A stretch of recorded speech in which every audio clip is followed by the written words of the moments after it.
queridos irmãos, sejam todos muito bem-vindos ao programa Alvorada Cristã, um programa que trata da imortalidade da alma e os assuntos relacionados a uma proposta espírita cristã.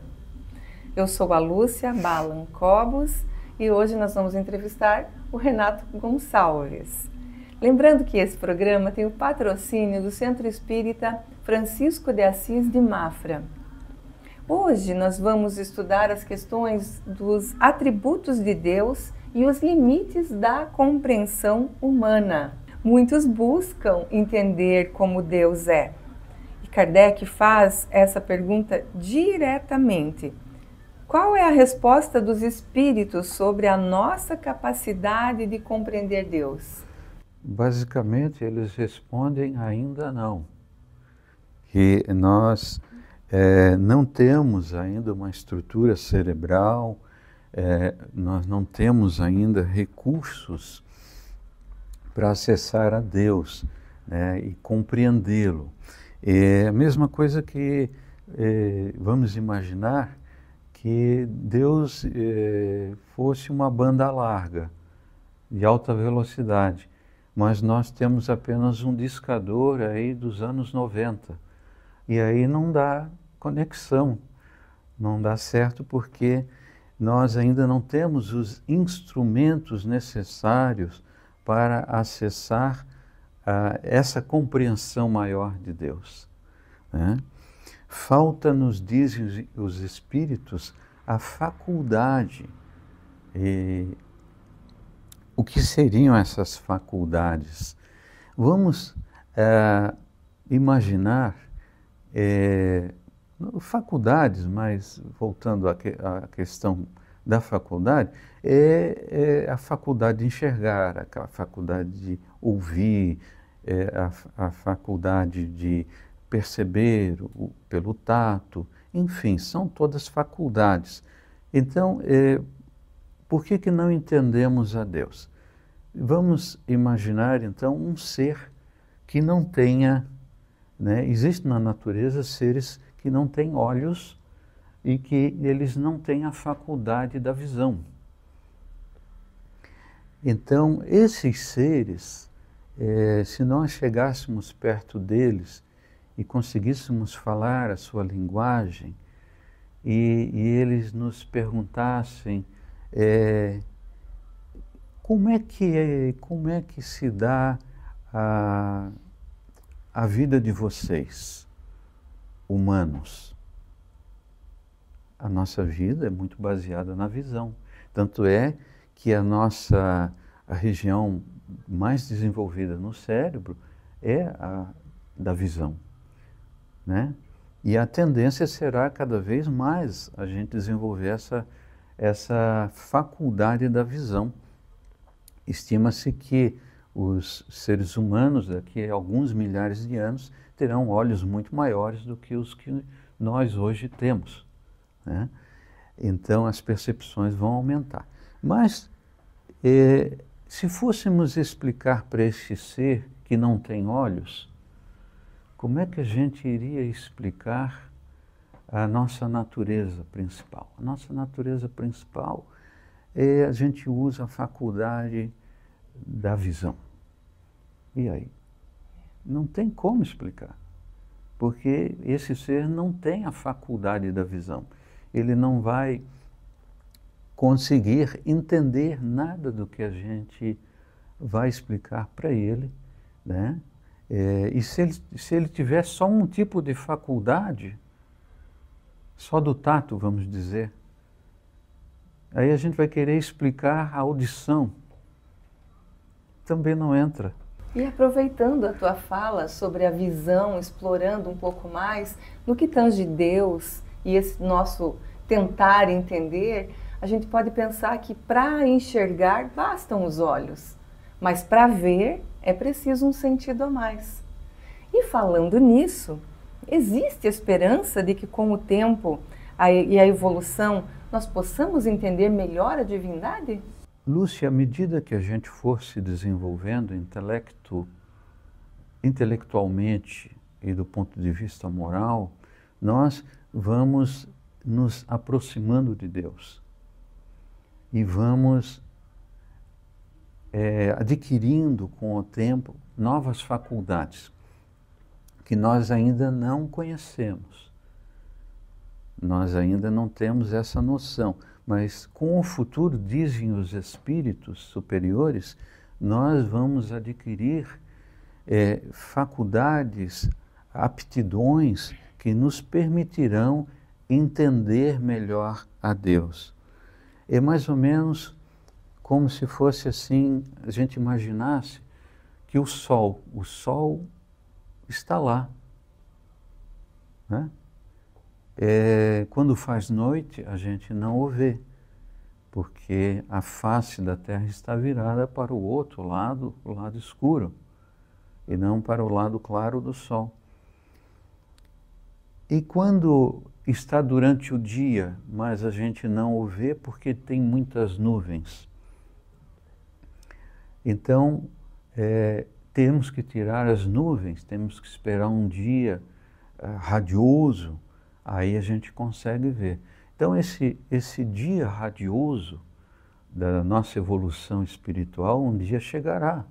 E nós aí então poderemos contemplar a beleza imensa, a grandiosidade desse sol esplendoroso de inteligência, de amor e de bondade que é Deus. Mas esse dia chegará. Renato, quais são os atributos que podemos conceber e por que eles são importantes para entender a justiça e a bondade divinas? Aí que reside a forma da gente poder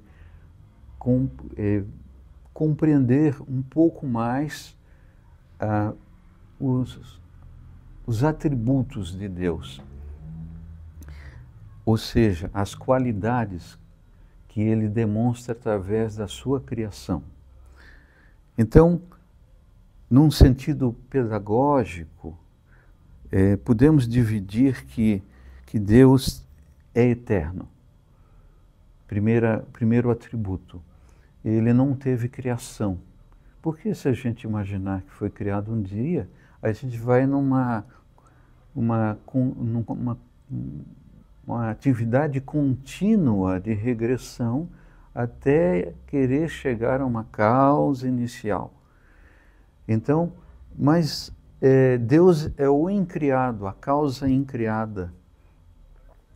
E isso não é tão difícil de conceber, imaginando que tudo que nós percebemos no mundo, ele tem um princípio, um meio, um desenvolvimento e um fim, né? Todas as coisas. E o universo não sai disso aí. Só que, se Deus está fora dessa concepção de princípio, meio e fim, então ele é um ser da eternidade. Ele não está fechado nesse conjunto. Por isso que ele não foi criado. E por isso da sua eternidade. O plano de existência de Deus escapa tudo que nós podemos conceber. E por isso que há essa resistência nossa em não querer aceitar algo que não tenha tido um início, porque nós estamos mergulhados nesse mundo de efeitos com princípio, início e fim. Um outro atributo é a imutabilidade. Então Deus não está de mau humor num dia e no outro ele está compassivo, de bom humor. Num dia ele é justo, no outro ele é injusto.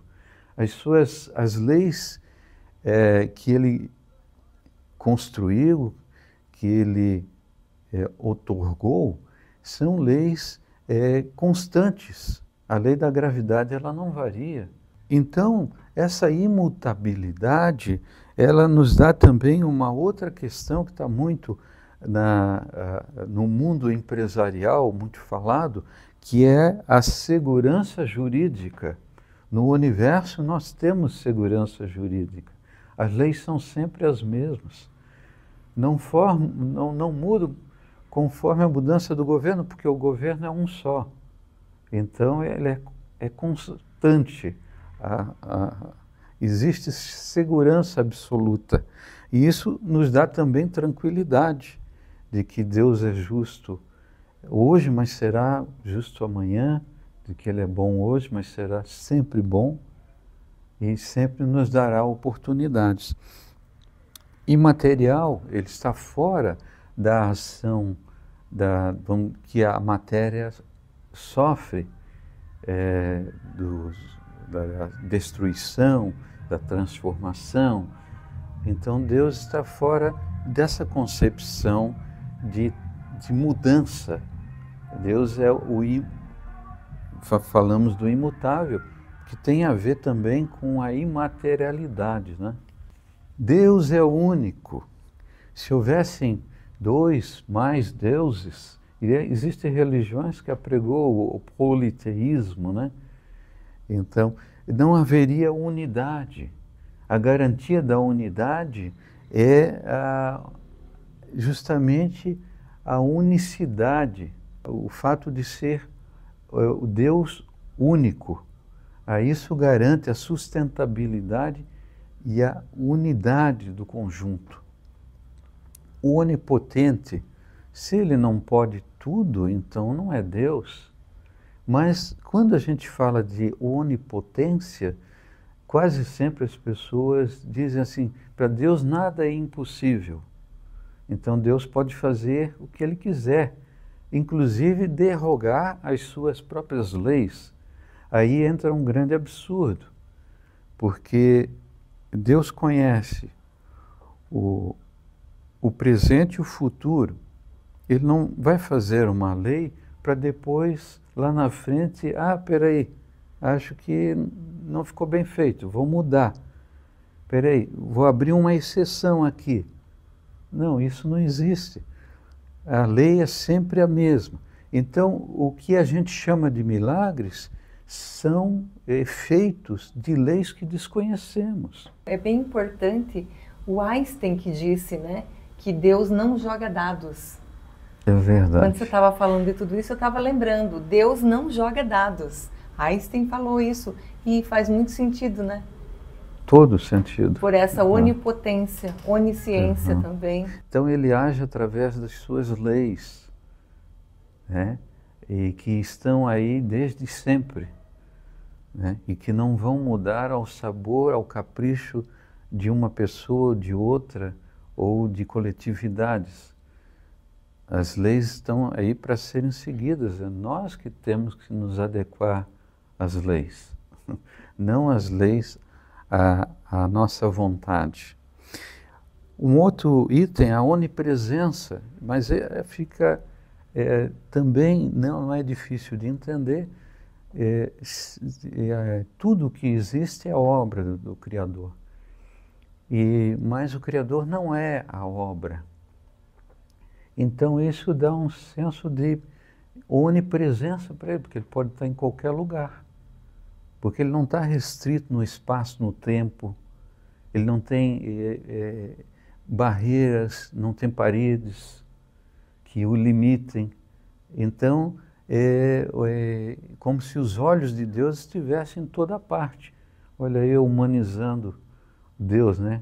Olhos de Deus. Mas isso é um traço humano que a gente sempre tende a buscar parâmetros de comparação, né, para tentar entender. Mas de qualquer forma isso é muito importante, porque às vezes a gente vê uma situação difícil na vida e a gente esquece. A gente gosta de dizer tirando Deus da jogada, e no entanto Deus está presente em tudo. Naquelas situações que a gente vê as mais tristes, as mais calamitosas, Deus é presente, porque as suas leis não são derrogadas e Ele está em tudo. Então que a gente nunca esqueça que Deus está presente nos bons e nos maus momentos das nossas vidas, porque tem mais atributos aí que o Renato vai trazer para a gente, né?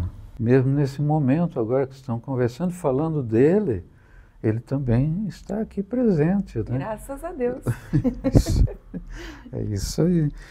E Deus é soberanamente justo. Aí, por que que se concebe um Deus justo? Allan Kardec fez um estudo muito aprofundado do mundo espiritual, do mundo espiritual. E ele tinha no grupo dele, que era a Sociedade Espírita Parisiense de Estudos Psíquicos Espíritas, ele fazia lá evocações de espíritos que haviam passado pela Terra, que eram do conhecimento ou dele, pessoal, ou de conhecimentos de integrantes do grupo, ou eram também espíritos que eram narrados nos jornais, em casos de suicídio, em outros dramas que eram conhecidos, enfim. E lá se evocava o espírito depois de um certo tempo para saber como ele viveu e as consequências dos atos dele durante a vida no mundo espiritual. Então, ele tinha uma conversa com os espíritos e os espíritos relatavam: olha, eu estou me sentindo assim, assim, assim. E tal, a forma como você viveu assim interfere na tua felicidade no mundo espiritual hoje, que você está aí, no mundo dos espíritos. E os espíritos narravam. E isso deu origem a um livro, O Céu e o Inferno. É um livro espetacular que eu convido os internautas a lerem esse livro. Muito interessante. Porque lá existe a divisão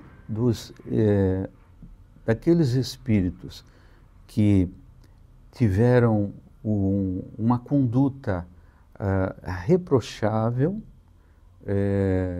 não recomendável, e então esses aí foram entrevistados, aqueles espíritos medianos, como nós, e pessoas muito boas também são entrevistadas, e pessoas excepcionais. E ali ele faz a correlação. E ele chega a uma conclusão de que todos os nossos atos aqui em vida, eles têm uma repercussão no mundo dos espíritos, tem uma repercussão no além. E então, a partir desse estudo, Kardec vê a justiça divina, como que ela se realiza, e vê como Deus é bom, premiando aquele nosso mínimo esforço no mundo espiritual e procurando compreender as nossas imperfeições, dando-nos a oportunidade do arrependimento e do recomeço, mesmo a partir do mundo dos espíritos, traçando novos caminhos para a quitação da nossa própria consciência com o divino que habita em nós. Então, isso já fala a favor desse atributo da justiça de Deus justo, soberanamente justo e bom. Tem também a questão da bondade divina na reencarnação, porque imaginemos que nós tenhamos tido uma existência faltosa, uma existência que, por influências, às vezes, perniciosas do meio ou de elementos dentro da família, e nós acabamos tomando um rumo que nos deixou com a consciência bastante agravada e que nos causa muito pesar. Então, ao assumirmos uma atitude como essa, ou assumirmos um caminho deste, vem o arrependimento, mas aí tudo acaba no túmulo e vem o julgamento final, como algumas doutrinas assim ensinam, e não tem mais oportunidade, ou é inferno, ou purgatório, ou o céu. Né? Mas e o arrependimento? E o desejo de mudar? Nós que somos pais tão imperfeitos, né? Os nossos filhos às vezes erram às vezes cometem erros graves, e o coração de um pai, de uma mãe, sempre se abre ao perdão. Por mais difícil que seja o problema, pode passar alguns anos, mas chega lá um belo dia que aquele coração paterno, materno, vai dizer, mas ele é meu filho. E aí, qual é o desejo desse pai e dessa mãe? Dar uma nova chance. Agora imagine Deus, que é a suprema bondade, supremo amor, o que Ele não vai fazer por nós? Então a reencarnação, ela vem para atender essa necessidade de resgate, de melhoria, de crescimento.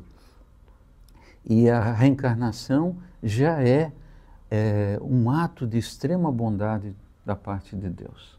Allan Kardec, na obra O Evangelho segundo o Espiritismo, ele fala desse pai apresentado por Jesus, dizendo que todos os ensinamentos do Cristo são baseados na fé no futuro. Sem essa crença da fé no futuro, tudo o que Jesus ensinou ficaria sem sentido, ou mais ainda, seria um grande engano. Então, admitir a fé no futuro, essa vida, essas oportunidades, é o que nos faz ver um Deus justo e bom, como nós estamos falando aqui. Mas a nossa linguagem e conceito, muitas vezes, ao tentar descrever Deus, elas interferem um pouquinho, né? Será que isso afeta a nossa fé e a nossa razão? O fato de nós não termos uma limitação muito grande na nossa linguagem humana e o fato do Espiritismo também ser de extrema lógica e que a nossa fé é raciocinada, não é uma fé cega, isso não nos impede de perceber a Deus de uma outra forma, que é através do sentimento. E à medida que a gente vai se despindo de determinadas imperfeições morais, como o egoísmo, a vaidade, o orgulho e a maldade, enfim, a gente vai se purificando, a gente vai criando uma identificação com o Criador. Porque Ele tem todas as qualidades em grau infinito, supremo. E à medida que a gente vai se despojando, se purificando, a gente vai sentindo que Ele também coabita em nós. Porque nós temos um selo sagrado quando fomos feitos. E à medida que a gente vai se aproximando dos seus atributos, a gente vai se identificando com Ele e passa a sentir a Deus. Então, o fato da gente não ter palavras, o fato de a gente acreditar nele também com o raciocínio, não infere que nós não possamos senti-lo em profundidade, porque Deus é um ser que a gente pode sentir, viver no dia a dia, na contemplação das coisas, das suas obras. Né? E é tão importante a gente reconhecer que nós temos limitações, sim, para concebê-lo, temos limitações para entendê-lo, porque isso nos faz ver que Deus está muito acima das nossas limitações, da nossa inteligência, de todas as nossas suposições, e isso deve soar dentro de nós um sinal de humildade, para que a gente passe, então, a partir daí, a contemplar mais as suas obras, a glorificar também mais tudo que veio de suas mãos, e a encontrar Deus também dentro da nossa própria existência humana. Né? Jesus colocou uma coisa com tanta sabedoria que ele disse: quando fizeres olhares a um desses pequeninos, como se fosse a mim, né? A um menor deles como se fosse a mim, ali estarei de fato. Né? E Jesus é o ser na Terra que mais ligação tem, mais conexão tem com Deus. É o espírito mais puro que já passou aqui pela Terra. Ele é num grau tão alto que ele foi dado a ele o planeta Terra desde os seus primórdios, quando ele se desprendia da nebulosa ainda, foi dado às mãos de Jesus Cristo, o Verbo que era no início dos tempos, para que ele, junto com os seus ministros, os seus engenheiros siderais, pudesse traçar todo um projeto de desenvolvimento da Terra, com a Lua auxiliando, todo o projeto biológico que hoje nós vemos é concepção dessas entidades majestosas que convivem com Deus. Então, nós somos também co-criadores. Um dia chegaremos lá. Vai demorar bilhões de anos ainda, mas chegaremos. Então é importante que também a gente se volte para esse lado belo da natureza, esse lado divino que todos nós trazemos dentro de nós. E somos também sensíveis a essa presença divina na sua criação, na criação divina, na criação de Deus. E Jesus, ele esteve entre nós e nos fez lembrar dessa bondade, desse amor infinito, desse Pai amoroso. E uma das melhores lembranças de Jesus é quando ele diz para que observássemos os pássaros nos céus, que eles não tecem e nem fiam, e que não os faltava alimento. Deus não permitia que faltasse alimento aos pássaros, que olhássemos os lírios do campo pela sua beleza, que não existia nada igual, nos lembrando da simplicidade. Então daí Jesus vai dizer que se há esses seres mais pequeninos, Deus não desampara, quem dirá a nós? Então esse ensinamento do Cristo nos faz compreender muito bem o amor de Deus para todos nós aqui na Terra. Nós te agradecemos, Renato, mais uma vez, e que possamos estar juntos no próximo programa. Até lá!